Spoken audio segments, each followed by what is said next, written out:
Hey guys, welcome to Sunday Stream. I'm Asher and I hope you've been having a good week so far. Right now we're in a series called The Big Picture, and today we're going to be talking about what it looks like to do the next right thing when you can't see the whole big picture. Also, big announcement, this Tuesday we're going to have a Talent and Taco Tuesday, and it's going to be at 7 p.m. and it'll be right here on YouTube. So make sure you go watch it and get your tacos ready because it's going to be awesome. Enjoy the rest of the video. Thanks, Asher, for that awesome intro to today's Sunday stream. What's up, everybody? How you doing? How you doing? How you doing? Well, today we are talking all about how to do the next right thing. And speaking of the next right thing, that is what the challenge is today. Not to do the next right thing, though. That would be a great challenge, and you should do it. But the challenge is count the number of times starting now that we say, anybody in this video says, do the next right thing. Exactly those words, do the next right thing, okay? If you guess the right number, either in Zoom, in the big chat, or in the live chat at the end of this video, and you get it right, we will send you an Honest sweatshirt. I would wear it. In all seriousness, doing the next right thing is what we're talking about today. We're looking again at the life of Joseph when we're talking about seeing the bigger picture, right? So what does it look like to do the next right thing when we can't see the bigger picture, when we don't know what's happening next, when we don't know even maybe what's happening now, we can still do the next right thing. And so we're looking at the life of Joseph. I've got a good friend who's helping me do that. You'll see here in a couple minutes. So today what we are talking about is that theme of what does it look like to do the next right thing. And for Joseph, that meant to be able to trust God and to trust what God was saying was right, and then to do that, to carry it out, and to actually do the next right thing. And we'll talk more about that later. So first, what we're gonna do is we're gonna play an amazing game. I'm gonna get pied in the face. No, I'm not. I'm gonna pie my wife in the face. No, I'm not. If you watched last week, you got to see that happen. Never allowed to do that again. Just kidding. Anne was amazing at that game. She won the game. That's why I'm not doing it again, because I don't like to lose. And so today, we're putting the game back in your hands. Here is how we're going to play it. A couple weeks ago, we played a game where we had a picture that was really zoomed in, and then we brought it out, and then you had to guess what it was when it was zoomed in. It was pretty impossible, I apologize. This game also deals with pictures, but hopefully is a little bit easier for you to play. Here's how it goes. Do you remember going to a restaurant when you were younger, and on the kids menu it had 2 pictures on it, and you had to guess what the difference was between the 2 pictures? Maybe there were 7 things, maybe there were 17 things. Maybe it said, find the 37 things different between these 2 pictures, and if you do, you get a free milkshake. No? Me neither. I never got a free milkshake. That's the game we're playing. What's the difference? But the better thing about these pictures is that they are from real life, okay? They're not just a bunny rabbit hopping through the forest to a gingerbread house. And that's the picture. That's not what it is. This is from real life, my real life. Okay, there's gonna be 2 pictures side by side. You have to determine in 10 to 15 seconds, whatever I decide, the 3 differences between the 2 pictures. I'll give you 15 because I'm feeling generous today. It's a beautiful weekend. Make the most of it. Starting out right now. Here we go.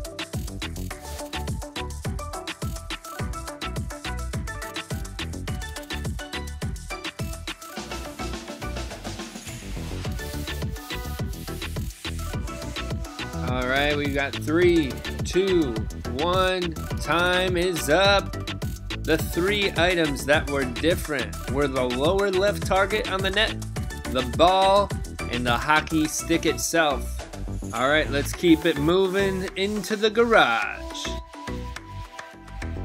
Do not count my facial expression. I'm not perfect. I make mistakes, but I always try and do the next right thing. Got 5 seconds left. Ooh, time's up. That went fast. This time it was the backwards hat, the diapers behind me, and the mowing lever is what we're gonna call it on the handlebar that makes it go. All right, round 3, final round. Let's go. Alright, doing some gardening in the final round. The difference is not the placement of the white dog toy. That is not one of them. What do we got? Just a couple seconds left.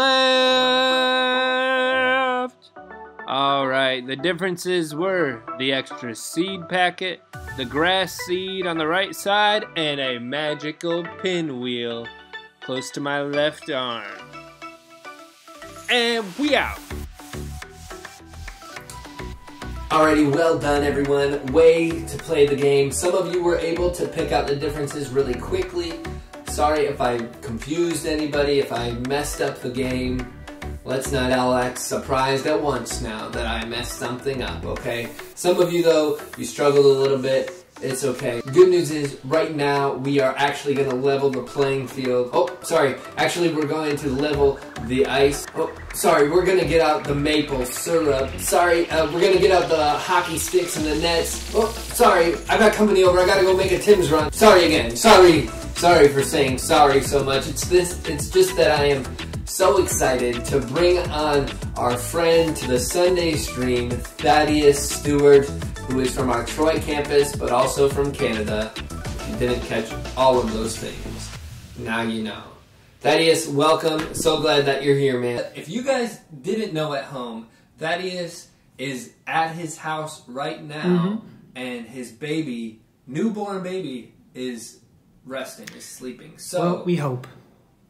So, but here's the question, Thaddeus. Yes. How is dad life going for you? Dad life is going pretty well. I'm learning that I need to increase in patience, but it's funny how you can be so sleep deprived and so like just running on empty, and yet have so much love in your heart for this little tiny creature that just poops and spits up and screams. He doesn't even smile yet. He's not smiling yet. That's hopefully coming in the next week.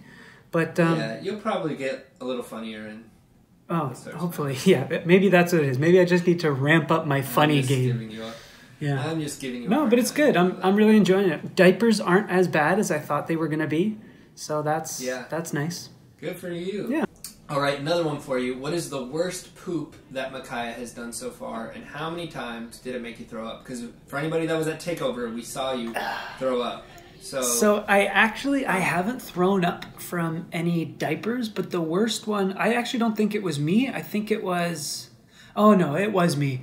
It was like 2:30 in the morning, and I was changing him, and like you kind of like pick the legs up to wipe the butt, and as I picked the legs up, he just exploded. He just like, and it just like shot. Fortunately, I had so he was like, it was like open season. Yeah, open season. Now the diaper was kind of set up in a way that it sort of blocked the major explosions, but it was this moment. It was like 2:30 in the morning, and I freak out, and so I actually called my wife. I was like, "Christy, come help!"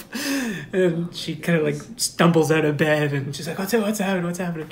And so we got through that moment together. So today we're talking about the big picture, right? We're continuing that conversation, looking at the life of Joseph.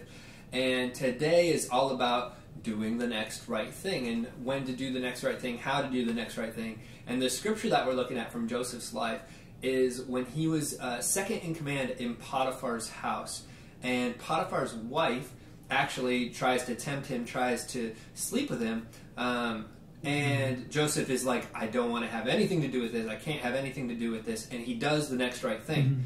Now, there's consequences for him acting out of integrity, which is kind of backwards, but it was because of the powers that were at hand, or that existed at that time. And I'm just curious, Thaddeus, has there ever been a time in your life where you knew what the next right thing to do was, and you didn't do it?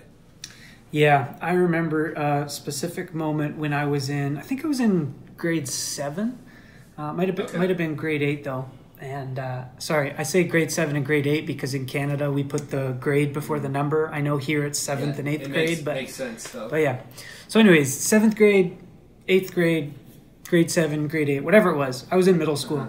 And there was a girl in our class who was kind of always on the outside and wasn't necessarily with the in students, you could say, and was just a unique person, and sometimes would do stuff that almost she was trying to egg us on, even though that kind of was a two-way street sometimes. But she was doing something, and it was annoying me, And I remember in the moment thinking, like, Thaddeus, you are a follower of Jesus. You need to make sure you handle this moment correctly. And I just plowed on ahead without listening to that little voice. And I just said, oh, yeah, well, you don't have any friends. And then I walked away. Oh, and man. For weeks and weeks, that just ate at me, because I knew as a follower of Jesus and just as a decent human being, that was not the right thing to do at all. And so that was definitely one moment where I knew what the right thing to do was. I knew what I needed to do in that moment, and I didn't do it. Yeah. Dang.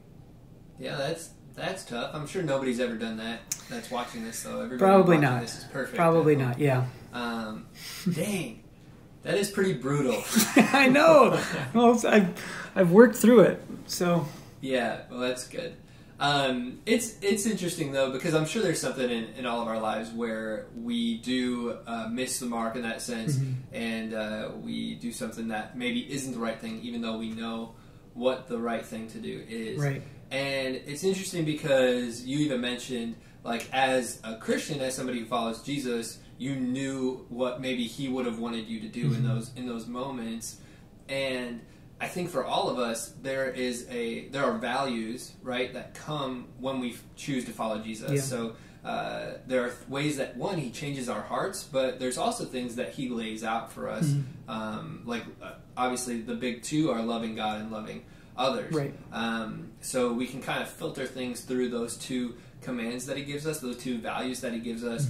And I was listening a while back to a podcast from two authors named John Mark Comer and Jefferson Bethke. Yeah.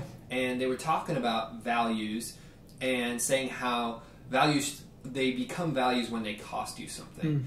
And if something doesn't cost you anything, then it's probably not an actual value. Right. So when we follow Jesus, doing the next right thing, even, which is, I think, a value that he gives us. I think that value of doing the next right thing falls under loving God and loving others. Yeah.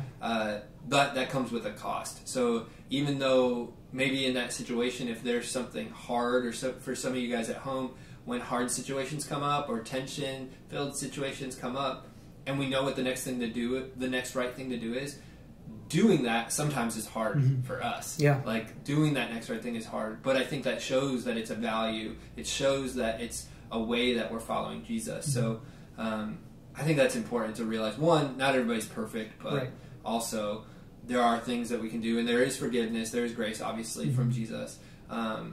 But he does also call us to love others and to love himself and to do the next right thing. So, Thaddeus, how do you think we can do the next right thing to positively impact the bigger picture of our lives? Yeah, I think one thing I'm finding just in the last couple weeks and months is for me to be able to be mindful of what's the next right thing to do, I need to put up all of these stops and all of these pauses throughout my day where I'm taking a minute, I'm taking a step back to recognize, okay, this is the moment that I'm in. These are the emotions I'm feeling right now. This is my mind right now. Throughout the day, I think it's important for us to just take a moment and say, okay, how's my day?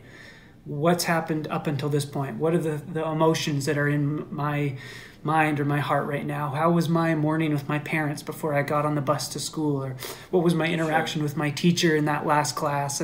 And taking these moments to almost take an inventory or kind of take stock of how am I feeling? Where am I at? What am I about to go into? What do I need to be aware of? Who is going to be in this next class with me? Or, what sibling is down in the living room right now that I need to be aware of and maybe walk gingerly around. And so I think ways that we can do that is if you have a phone, you could even set a reminder every hour or every 2 hour that just says okay, what do you need to do? What do you need to be aware of?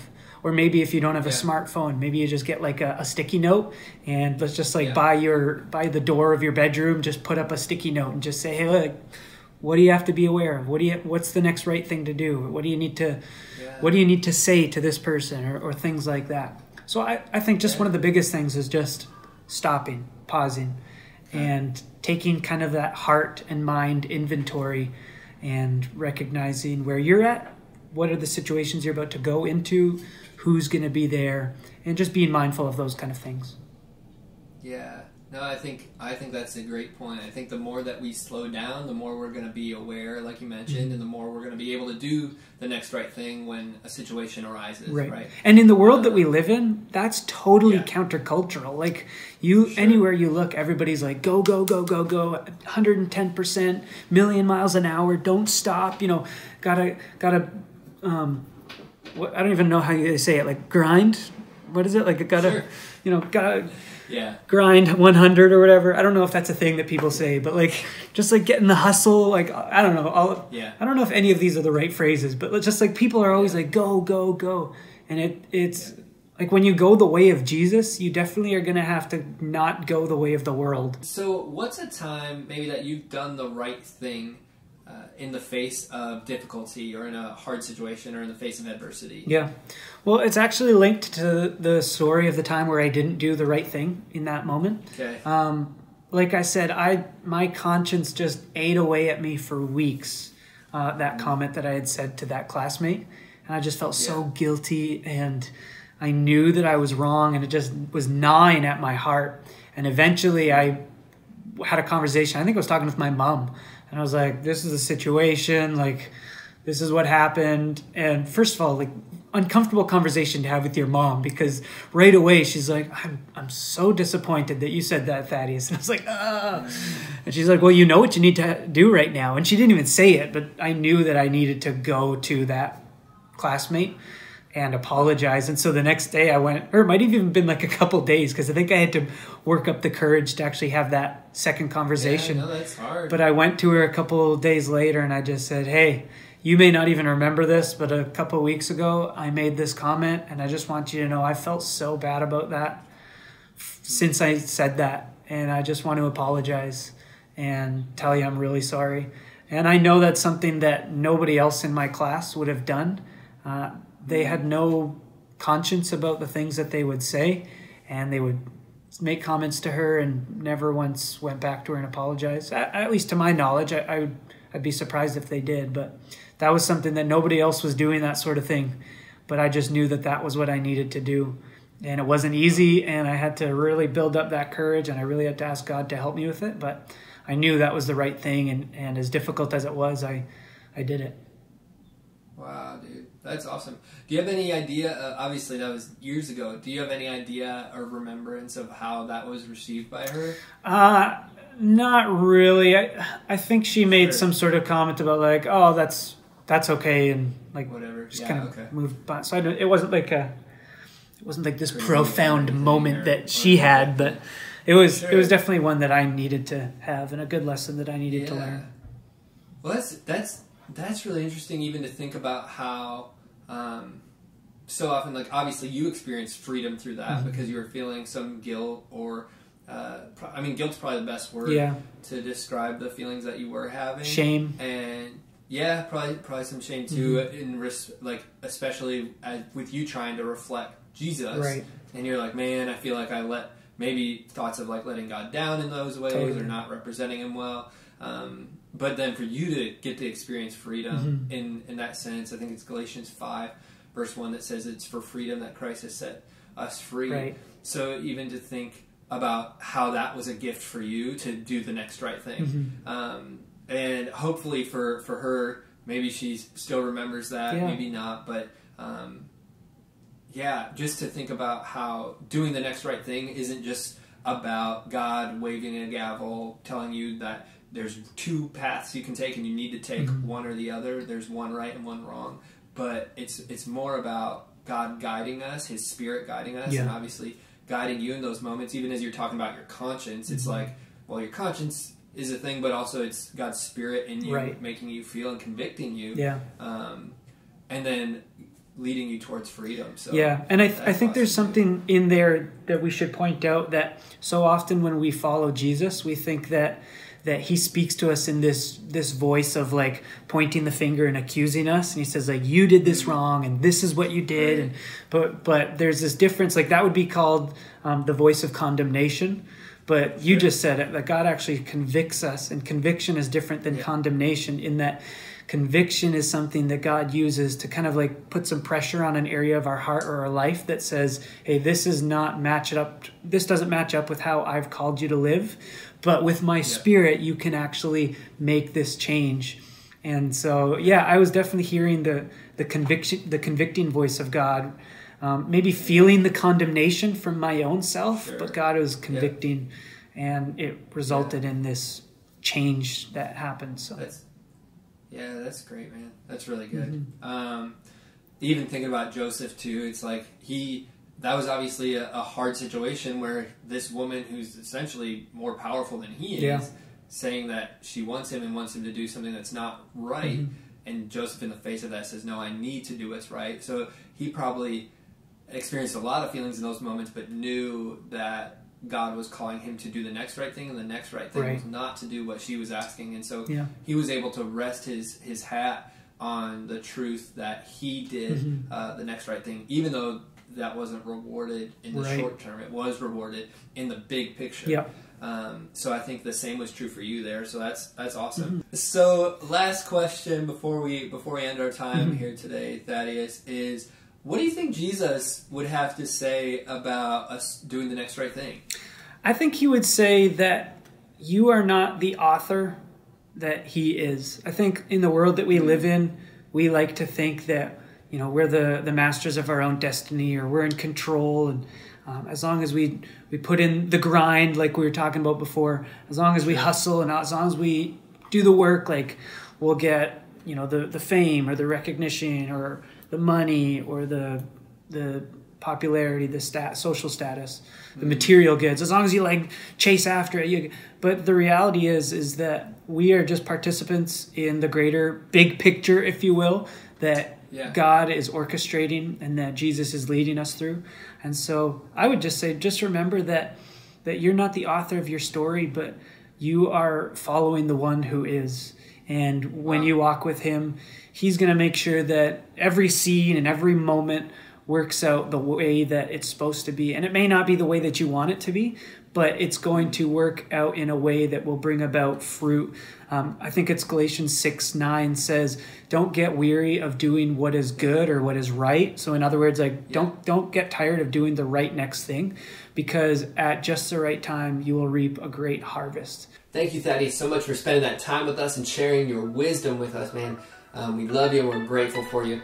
So before we go into our Zoom groups today, something that you guys need to know. Asher mentioned it, but Taco Tuesday is this Tuesday. Not just Taco Tuesday, but Talents and Taco Tuesday. Talented Taco Tuesday. Talents and Taco Tuesday. Tacos and talents on Tuesday. Tuesday is for tacos and talents. So you gotta eat your tacos. Qdoba's got deals. Chipotle's got Grubhub. However you want to do it. Stop at Taco Bell, the new one. Yep, that's the one. Go there wherever you go to get your tacos. Make them in your home. Make them with pork, make them with fish, make them with chicken, make them with beef, make them with turkey, ground turkey, whatever you want. Anything goes. Tacos, tacos, talents, tacos, that's what we be making. Talents and Taco Tuesday, 7 p.m. right here on the YouTube channel. A lot of you have already submitted stuff. If you still want to submit something, it's probably too late, so I'm sorry. But if you want to really try, I think the video is getting edited like today or tonight, so you're pretty much late. But if you somehow miss the deadline, submit something like ASAP. Submit something right after your Zoom group, and it might still make it in if you are able to get it in before like 12 o'clock. I'm announcing a new window. 12:30 p.m. is the deadline to submit your video for Talents and Taco Tuesday. It's going to be awesome. 7 p.m. right here on the YouTube channel. Watch it with your friends, watch it with your family. It's going to be live, so you can use the chat. Make sure you do it. All right, we will see you then. Right now, we are about to, wait for it. Right now, we have one more final point for you to think about. Because today we talked all about doing the next right thing. And I think it's important for us to know, and for me to make this point, that our walk with God is not just about doing the next right thing. If we just become people who do things really well and do things the right way, that's not necessarily who Jesus calls us to be. I think it's a part of who he calls us to be, but doing the next right thing is just a pattern and a thing that we can tell ourselves to help us become more like Jesus. But the kind of people that Jesus desires for us to be, desires for you to be, is the kind of person that relies on his Holy Spirit, that walks and has a relationship with God, that you talk with him often, that you live alongside of him, that he is the center of your life. And sometimes when we do that, nobody's perfect. We might make mistakes. And so to know that when we don't do the next right thing, that our world does not crumble. But to trust that God is good, that his goodness is great. Okay, I wanted you guys to know that before we end today. Now, you can go ahead, join your Zoom groups. We love you, and we will see you on Tuesday for Talents and Taco Tuesday.